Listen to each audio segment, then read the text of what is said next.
Right now, Congressman Ron Paul of Texas.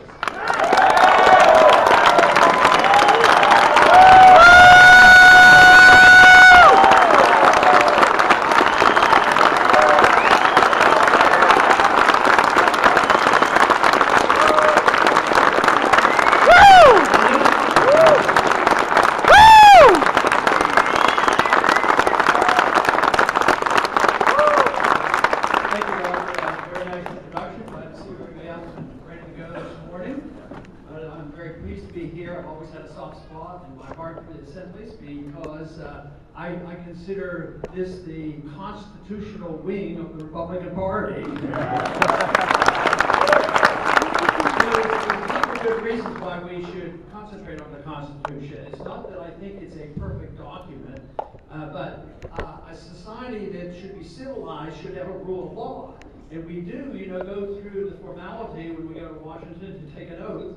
And the oath is to serve the special interest, which seems to be the outcome of what happens when they go to Washington. But the oath is to obey the rule of law. So this to me is important, but fortunately for me, because my goal in life has always been to enhance and promote the cause of individual liberty. That should be the role and the purpose of all political action. But fortunately for me, that personal goal is enhanced by the rules written down in the Constitution. And the Constitution was written for the sole purpose of actually trying to bring some diverse states together, protect the rights of those states, but really put a lot of restrictions on the federal government. That is what the document is all about. Restrain the federal government and document precisely exactly what the federal government's allowed to do. And those issues are listed in Article 1, Section 8. Unfortunately, today we have drifted a long way from that. So our goal right now has to be the defense of liberty, but also to defend our Constitution and make sure those individuals in Washington live within the law.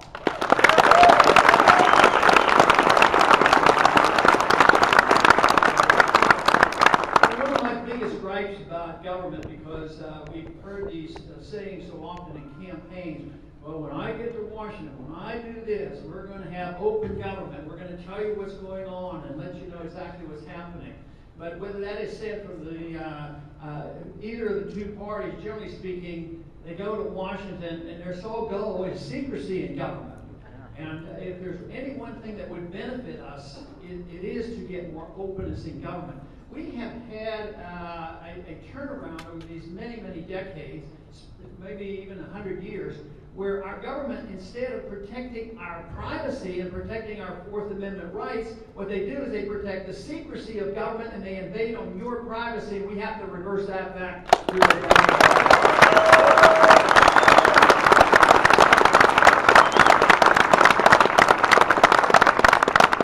We do live in an age right now where the Fourth Amendment has very little respect. It's been especially the case since 9/11.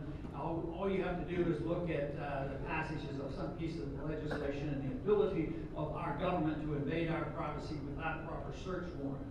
Quite frankly, I think we way overreacted over my objection right after 9/11. I see no benefit and no purpose, and it undermines liberty the fact that the Congress placed and passed on us the Patriot Act. It should be repealed. Yes.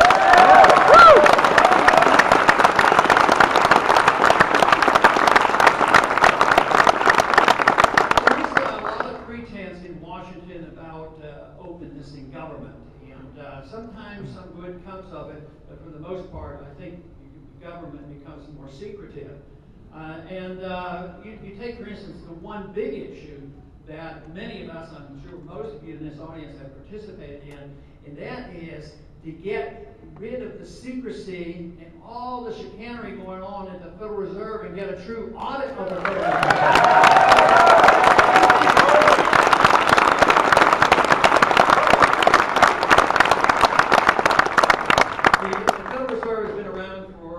About 100 years, they destroyed 98% of the value of our currency. They serve the special interests of the powerful banks and corporations. They do it in secret, and they deal not in hundreds of billions of dollars. They deal in trillions of dollars.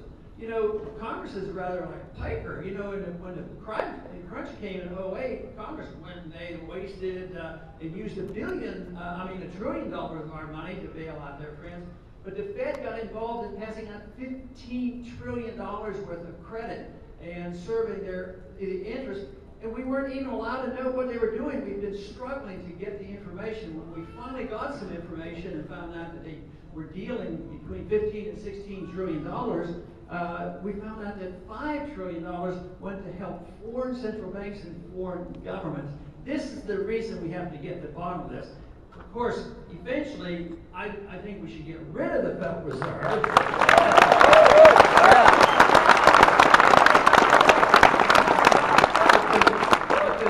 But the most important thing, I think the most important first step is getting transparency of the Federal Reserve. If we had true transparency, I think the American people would know what the next step should be. And right now we're winning that fight. 4 years ago, few people were very much interested in the Federal Reserve, but now 65% of American people are on our side, and they're not just conservative constitutionalists or Republicans. There's a lot on the other side of the aisle. So it's an issue that is bipartisan because it serves special interests. So the American people want more transparency, and then the consequence would be that we would have a new monetary system. The opposition to us who want to have constitutional money are well aware of what's happening in the monetary system, and they are making their plans. So guess where their plans are coming out of? United Nations and the IMF. I say monetary reform of American sovereignty, our Constitution, gold and silver, and not allowing the IMF to give us another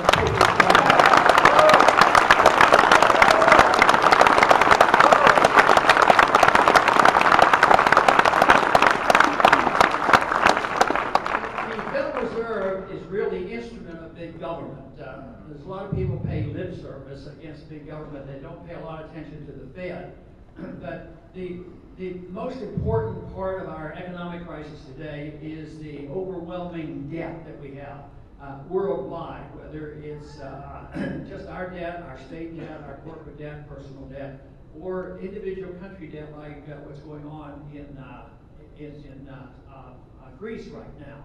So this debt comes about for one sole reason. They reject the notion that government should be restrained on the creation of new money, and that's why they abhor. Anybody who wants big government abhors the gold standard. And the founders knew this, and they understood it. They had gone through the runaway inflation of the continental dollars. They put in the Constitution only gold and silver could be legal tender, and also you could not print money, and also no authority for a central bank. So they knew exactly what they were doing. And yet today we have totally forgotten it. Today, even though as much as I believe the Federal Reserve does not deserve to be around, I think that the proper procedure for this is expose the Fed, get full audit the Fed, but immediately allow competition in currencies. That is, if you want a currency like gold and silver and you want to use it, you should have no prohibitions against the government for you dealing in sound money.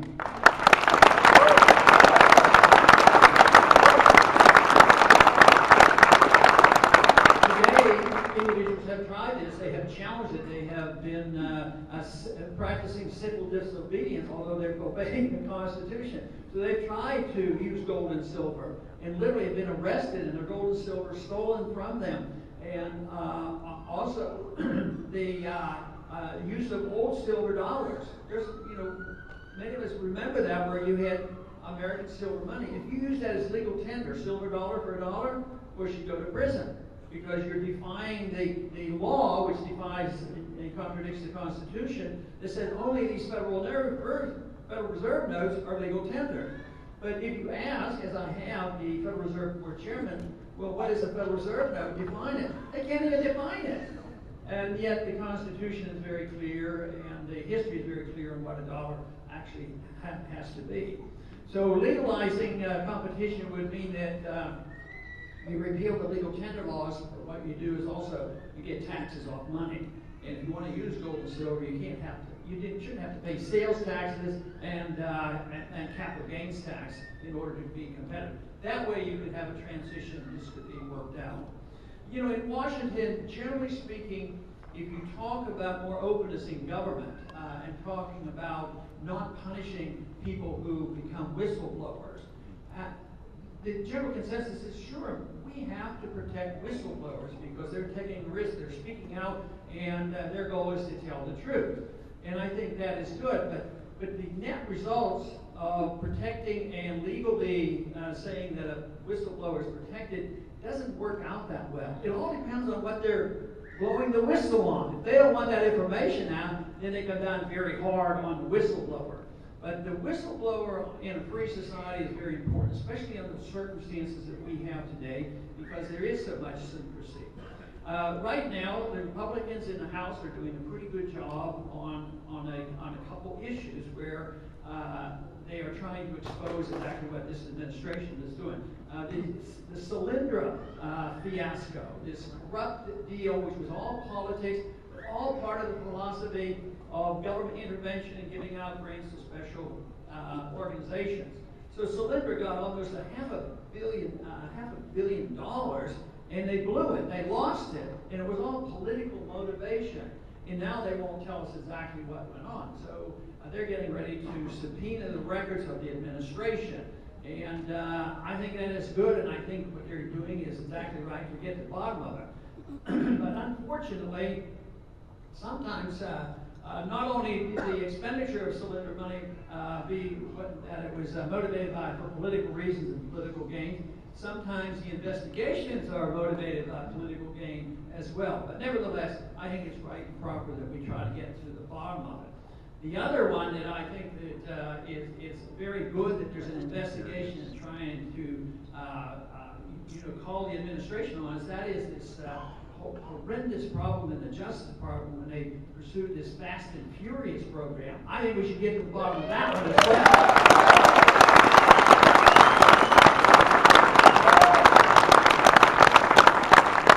In the area where neither the Democrats nor the Republican leadership seems to welcome any whistleblowing is when there's an exposure on our foreign policy.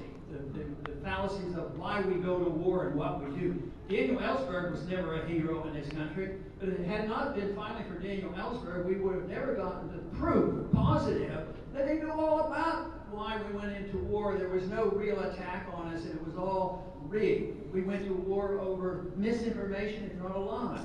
In the same way, when we get information from groups like WikiLeaks telling us, confirming the fact that we actually went in to Iraq, and there was no Al-Qaeda, no weapons of mass destruction. It was all a gimmick to get us into a war that we didn't need to be in. So I think that information is important too. The American people should know about these things.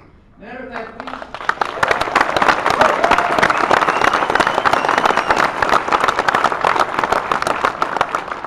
the best way to prevent this kind of dilemma for us getting the information after the fact is we should have the information before the fact. That is, we should never go to war without full examination and declaration of war.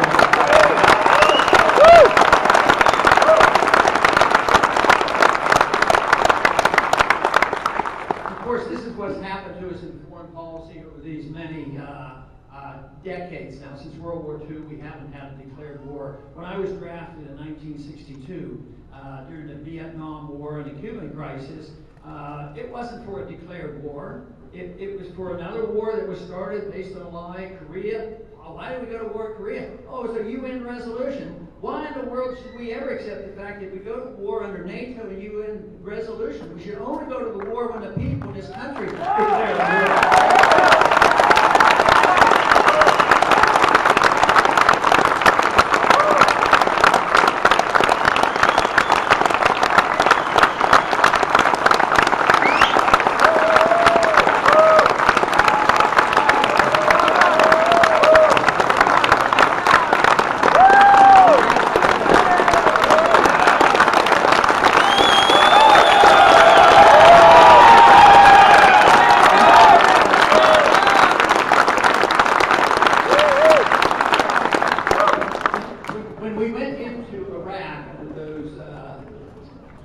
circumstances, one thing they did is when they declared the first victory, mission accomplished, they figured they needed to refinance the country.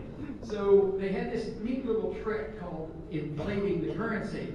They literally, it wasn't through the inflation of easy, more credit on a computer or Federal Reserve notes, but it was the printing, literally printing of Federal Reserve notes. And they piled them over by plane loads. They printed up and they bundled up $60 billion worth of U.S. currency. And guess what? Nobody knows where it went. Don't you think that we should have an investigation and find out who was responsible for that?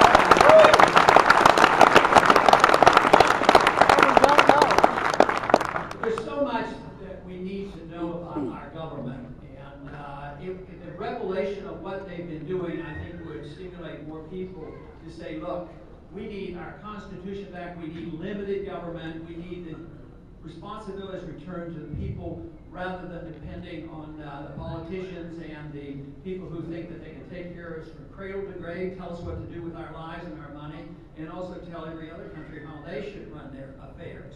So if they get the exposure, I think it would be a big step forward.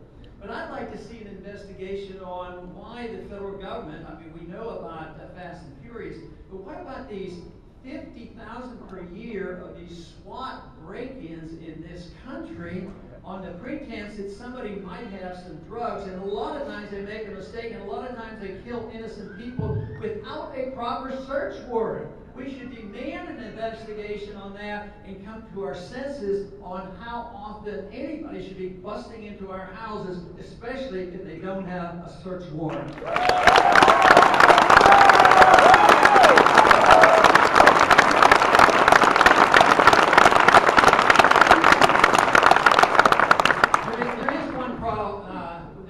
Program and one policy I certainly would change and revamp.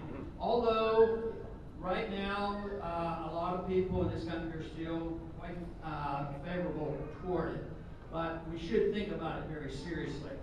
About a year and a half ago, Dennis Blair, who was the Director of International Security, came before a committee and he announced that it is now the policy of the Obama administration that if necessary, we are now going to be able to assassinate American citizens. With no charges, no trial, no conviction, but because they consider that person a dangerous person. Now, they may be right. Maybe these individuals are dangerous people. But does that justify the throwing out the whole system of protecting our rights to have our day in court? Who knows what this can translate into as we go down the road? Subsequently now, we've had 3 American citizens assassinated. Now, of course, Al-Awlaki, it looks like the evidence is pretty strong. He's a very bad person, but that doesn't, justify it. But they proceeded to say, well, his son is part of the trouble too, so we got to get him. So they sent another drone missile in to Yemen to get his son. And it turned out that his son was barbecuing out in the backyard with a friend of his, and the son was 16 years old, and his friend was 16-year-old, and therefore we're supposed to be pleased and proud of this. How intimidated do we have to be? How insecure do we have to be that we would assassinate a 16-year-old kid that is an American citizen? Because what is he going to do? Is he going to launch a missile against us or something? I fear much more the erosion of our protections of our liberties here at home and the erosion of our economy than I do from any foreign adversary. Yeah.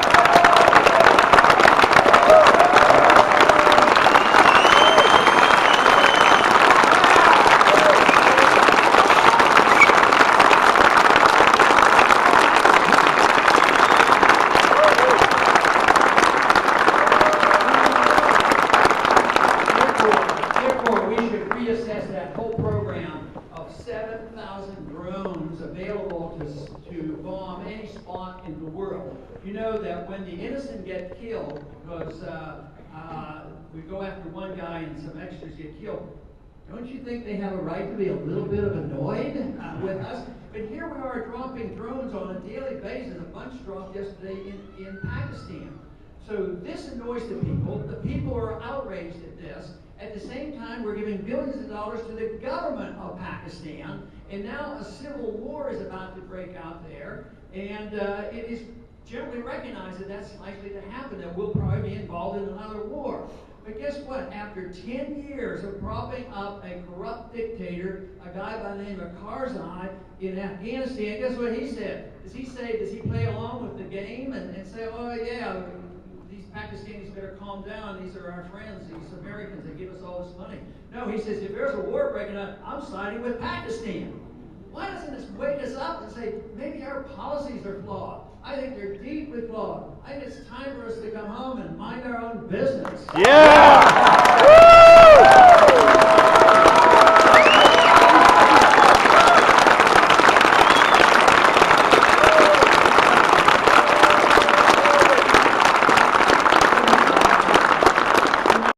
Yet today, we are following in the footsteps of what the Soviets ended up doing. Spreading themselves too far around, invading countries like Afghanistan, and then going bankrupt. So fortunately, we never had to fight the Soviets. And unfortunately for us, if we continue to do this, we are going to have a breakdown. And that's what this financial crisis is telling us about. The debt is a huge burden. It's all based on paper money, and it's worldwide. It's bigger than anything ever before, and it's not going to be one country. It's going to be worldwide. So therefore, we have to face the consequences. The troops will come home. We should wise up and bring them home deliberately and calmly and have a good transition, just as I advised about monetary policy. But if we continue to do what we're doing, not only will we march home because we won't have a functioning economy, but then the benefits going to those who are totally dependent in this country will not get their benefits because of the breakdown of the monetary system. So though I would still argue the case for the perfectly free society, my argument is we need to cut. My first year in the office, I plan to cut $1 trillion out of the budget.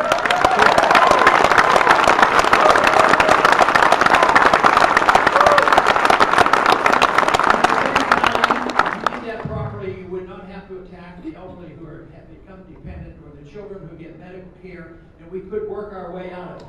But right now, if we don't, it's going to be very, very difficult for us. So we need to wake up, and in many ways as a country, not so much of those of you in this audience, but this country needs to wake up and quit lying to itself, whether it's on the economics or the foreign policy.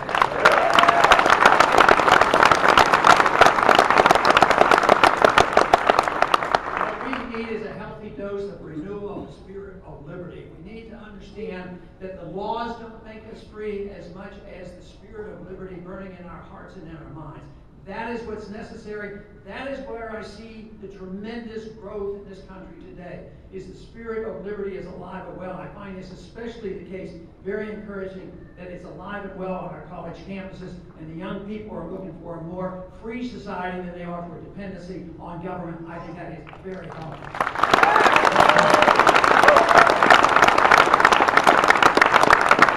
We must remember that if an idea time has come, it cannot be stopped by armies. An idea is more powerful than all the armies in the world. And Samuel Adams said that you don't have to have the majority. What you have to have is an energized, irate minority who's willing to defend and spark the brush fires of liberty in the hearts and minds of all men.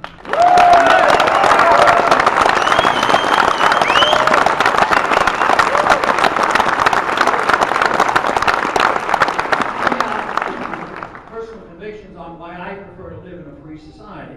I prefer to live in a free society. Even if I were to be poorer, I'd want to live in a freer society. But very fortunately for us, we don't have to make that choice, because history has shown that the freer society, the more prosperous society, the more fairly it's distributed. Anytime the government gets in this idea of fairness in economic distribution, yes, they can get up with equality, but it's equality of poverty. We knew that happened in the 20th century. Nobody became wealthy in the socialist, communist societies. So if we want to live in a free society, we have to have some goals. And for me, personally, it is the only way that we have our opportunity as individuals to pursue excellence and virtue. That is why we should be concerned. We have a natural right to our life. We get our lives and our liberties from our Creator. We should have certain goals. Once we turn it over to the federal government or any government to take care of these, a virtuous society, and how people's habits should be practiced, and how the economy should work, and what other countries should do. Believe me, it's always at the expense of liberty, and it never worked. We had a good taste of this in our history, and we did well with it. We were the freest and the most prosperous. The last 100 years it's been going downhill, and it's coming to a climactic end. We need to make a decision. Do we want to live in a free society, as was given to us originally, and improve upon it, because it was never perfect? Or are we going to succumb to what has happened so often throughout history? Most countries throughout history, and even currently today, have had dictatorial power, authoritarians taken over. And the tragedy of what we have to work for, the more crises we have, whether they're economic or foreign policy crises, the more the people seem to want to give up their liberties. There is no reason in a free society that you ever need to sacrifice your liberty to be safe and prosperous. Let's argue the case for liberty. Let's argue the case for the rule of law, and then we can have a prosperous and free America. Thank you very much.